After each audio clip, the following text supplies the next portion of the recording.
Really, the American plan has been to get a peace by Easter. Well, Easter has come and gone, and Trump is fed up, to say the least. Today, we were watching as Donald Trump met the Norway Prime Minister Jonas Gahr Store. He's been hosting him today, spoke in the last hour and suggested he wants to try to get a deal done on Ukraine within a week. Mr. President, this morning in a Truth Social post, you used the words Vladimir, stop. That seemed like a slightly different message, a personal message. What is your level of frustration with President Putin? I didn't like last night. I wasn't happy with it. And we're in the midst of talking peace, and missiles were fired. And I was not happy with it. That's what I meant, and that's, what it is. Things will happen, David. Do you think that is Donald Trump putting a timetable on it, a firm timetable? I did, actually. I heard that and thought Trump he'd been asked, what's your deadline? And he'd said, well, I've got a deadline and it's very soon. But that's as far as he would go. And then, of course, that, as you heard in that quote, a little bit later, he said, well, I'll answer your question in a week. And I really think that was a strong clue as to how much more time both sides, as Trump would put it, have got to agree a ceasefire in Ukraine. We know that all along, well, apart from after the election campaign, when he said he would bring peace in 24 hours or on day one, that really the American plan has been to get a peace by Easter. Well, Easter has come and gone, and Trump is fed up, to say the least. His guy, Steve Witkoff, is his peace envoy. Is currently involved in 3 really high stakes negotiations around the world, because he was the first initially appointed to as the Gaza envoy, trying to sort out peace in Gaza. He's now been given this added role, not only of Ukraine but also Iran, and he's going to Oman at the weekend to meet the Iranians for the third round of talks with Iran. So we've seen that I think Trump's patience and his resources have been stretched very thin. And what was interesting about this Oval Office meeting was that he was asked directly, what pressure are you putting on Russia? What are you doing to Russia? Because when you played that clip, he was initially talking about an unusual social media post where he'd criticized Putin. Yes, we criticized Russia. Stop. Exactly. Vladimir, stop. 5,000 soldiers a week are dying. Let's get the peace deal done. A few capital letters thrown in.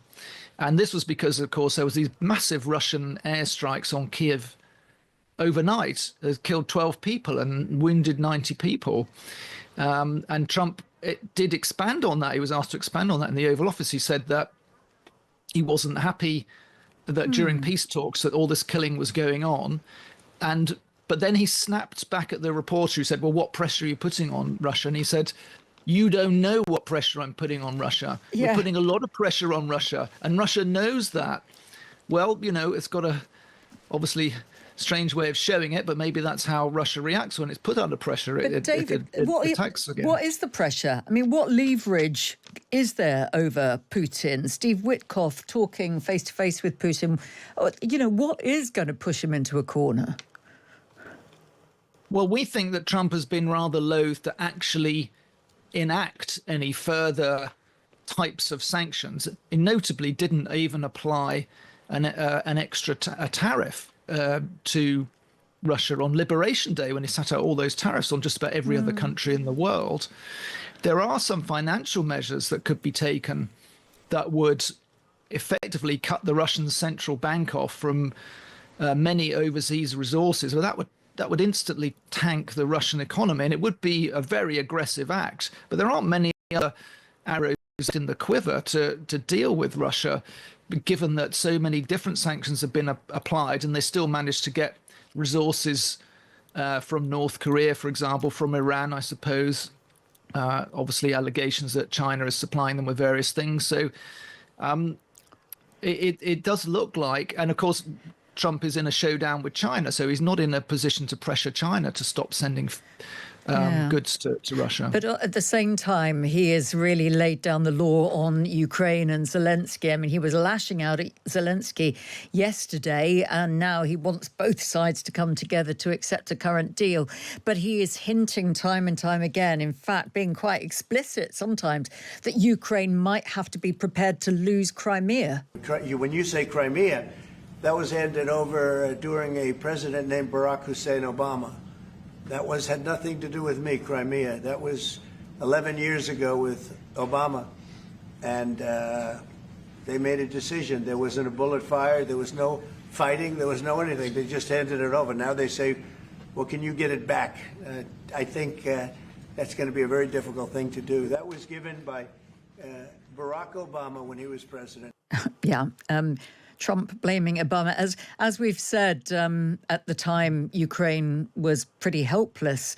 Its military was absolutely devastated. It was in the middle of a leadership crisis. So it wasn't really in a position to fight back. But do you think that Donald Trump is going to continue, David, to side with Russia when it comes to the future of Crimea? I think there's very little doubt that Trump believes Russia's got a firm on Crimea, and it's a pretty lost cause in terms of returning it to full Ukraine sovereignty. The big question now really is, does he think the same thing about the three big eastern provinces where Russia has invaded and taken large chunks of the territory, of course, and whether that was, where exactly is Trump going to get his Sharpie out and draw the line on the map is really the big question. Marco Rubio said in the Oval Office today that the America had simply presented options papers for discussion. But Trump again was asked, what concessions has Russia offered? And I thought this was a very telling answer from Trump. And he said, stopping the war, stopping taking the whole country, pretty big concession. So in other words, there was no mention there of giving up an inch of ground that was occupied. And I think that will be probably one of the most chilling answers to come out, certainly for the Ukrainian side, from today's Oval Office. Because that would be against their constitution, and Zelensky has fought that time and time again. Donald Trump seems to be against the clock, doesn't he? He wants to be the person to oversee a great deal as he sees it in Ukraine. And there were still a few questions on whether he would in fact deserve his much-desired Nobel Peace Prize, if he did manage to get any progress on this. Here's his response to that question. Do I deserve the Nobel Peace? If you manage to create peace. Well, maybe for the Abraham Accords. I don't want to get ahead of myself on this one, but they say for the Abraham Accords, and by the way, speaking of that, we're going to be filling it up. A lot of countries want to come into the Abraham Accords. We have 4, and Biden did nothing on that one, too. The Abraham Accords, then, were signed in his first presidency. Just remind us, David, what this was and what it did, and whether it merited or merits a Nobel Peace Prize. Well, actually, this was one of the notable foreign policy achievements of Trump's first term, because what it was a normalization agreement between Israel and some of the Arabic nations in its region. And it had never had the recognition of the United Arab Emirates before. Same with Bahrain, and so the Trump's negotiating team was led at the time by his son-in-law Jared Kushner. But this deal was seen as rather groundbreaking and a success. And Trump would love to extend it. He's been talking about trying to bring Saudi Arabia into it because it does offer Israel a bit more security in the region. And Trump obviously talks up his own achievements and thinks he deserves the Nobel Peace Prize for that. I don't know if Nobel Peace Prizes have been given for less, but squaring off peace deals between Israel, or not, recognition deals between Israel and various Arabic countries is not a small thing, right? Mm. But obviously the question was raised today because he was hosting the Norwegian Prime Minister, and Norway is the home of the the peace prize. It was quite a deft body swerve by the Norwegian prime minister, because he was asked if Trump deserves to be nominated for the prize. There have been, Ukrainians in Zelensky's cabinet have suggested they would nominate Trump before as part of the process of getting in with Trump to try and show that Ukraine was with him in the process. But the Norwegian prime minister said, "Well, I salute President Trump for having taken very important initiatives to get this conflict towards an end. We need to have a ceasefire. Yes. We need something which is more secure for Europe. On the prize, the committee is taking care of that, which is completely working on its own terms, and I can't comment on that." What a diplomatic answer. He sort of did a bit of bobbing and weaving Oh, there. absolutely.